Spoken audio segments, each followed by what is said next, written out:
What's going on, sci-fi fans? My name is Ben. Welcome back to the bench for another episode of our Sci-Fi Wednesdays T70 X-Wing by Bandai. Today we're going to go ahead and hopefully get the X-Wing completely finished off.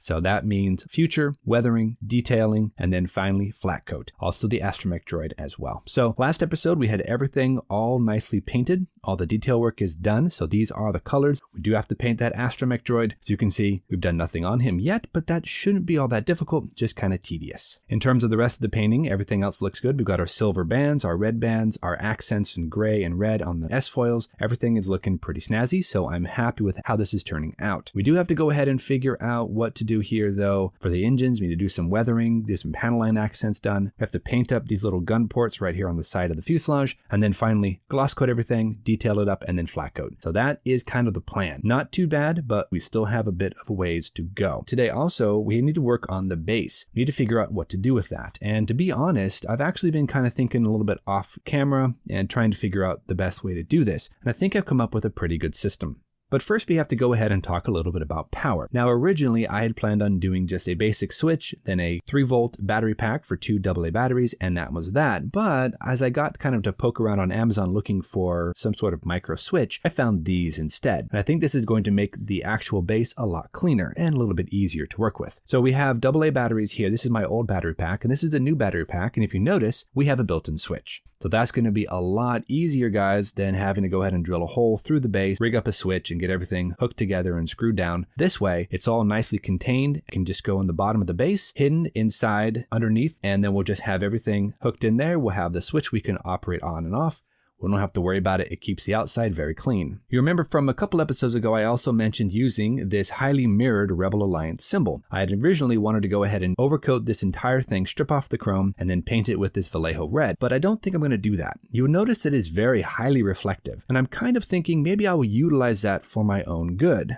Maybe I can go ahead and keep it reflective and use it as almost like a mirror for the undersurface of the X-Wing, which of course would mean drilling a hole either right down through this and have it all as one piece, or to go ahead and somehow put it onto the base in some other fashion. So I'm not really sure what I want to do with that just yet. This also has a self-adhesive backing, so that would be kind of nice not have to worry about gluing it. You just pull that little sticker off. If I have to drill a hole through it, that might be a little finicky with the chrome plating, but we never know until we try it. And also, I was originally planning on trying to backlight this, but I'd have to go ahead and build that, and it would be a very complicated thing. I'm not really quite comfortable enough to try that just yet, so I'm going to keep it for maybe a later project. Right now, we're just going to use it as is. I think that's the best course of action. So now let's go ahead and do a little bit of detail painting here on the side gun ports, and then we're going to turn our attention over to future. I want to go ahead and overcoat the entire aircraft in future, as I do most of the time, and then we're going to come in and do a little bit of weathering after that's dried. That's going to give us a nice protective layering over all of our very hard work here on the paint, and I think that's going to be a good move to make. Also, we need to go ahead and focus on the astromech droid. I need to come in and airbrush kind of a white color. We're going to go with insignia white, and then we're going to come in with some mixture of like a deep yellow and then a darker red. We'll mix it together, and we're going to make the highlight colors for all those little details. And that's going to be tough because it's very tiny, but we're going to go ahead and try to hand paint it. Just should be interesting, guys. So onto that time lapse. Let's get that future done. Let's work on that astromech droid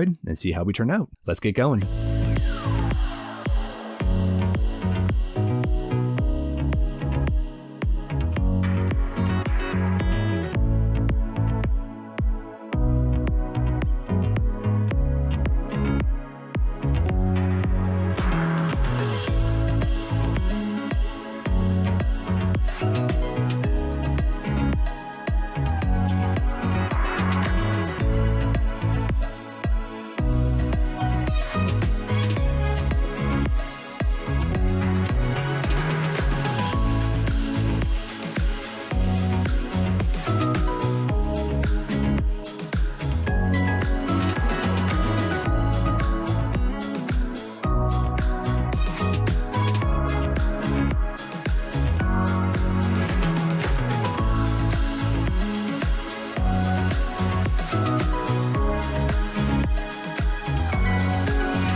Alright everybody, after painting that droid, let's go ahead and focus over on the base. Now, I was in Michael's the other day, and my girlfriend actually found these, and they're kind of a unfinished shadow box that's made for, putting whatever in, then hanging up on the wall. They were cheap, guys, 99 cents. They were on closeout. And I actually picked up a couple of them, so thinking they might be able to be used for bases. Now, I'm going to try to use the square one here. It's a 5x5. The rectangular one I'm not really going to use right now, but I'll have it for a future project. In fact, I have 2 more for a future project. Anyway, guys, let's go ahead and jump back into the time lapse. We're going to go ahead and pull off all these little hardware here. We're going to take the sticker off. We're going to sand everything down and prepare it for painting, which will be next episode. We also have to come in and start doing some work on the X-Wing after we get that base kind of set up. And then, well, we'll just see how it goes. Let's get on to the base and to weathering.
Alright everybody, we are back and the base is turning out decently. I went ahead and overcoated it with a little bit of milliput there for the openings where the hardware used to be, and we've sanded it down, but we need to go ahead and do a little bit more sanding, so that's coming along. Now in terms of the X-Wing, that's looking pretty decent. We are basically done with this. I might have to do a little bit of accent wash around the astromech droid, but for right now, we're good. I actually used the panel line accent by Tamiya in the black color, and I went over all of the panel lines, but be very careful with that stuff because if you get that into the bare plastic joints, it will eat the plastic. It really will. So Bandai really prefers acrylic washes, not anything solvent based. Just a heads up.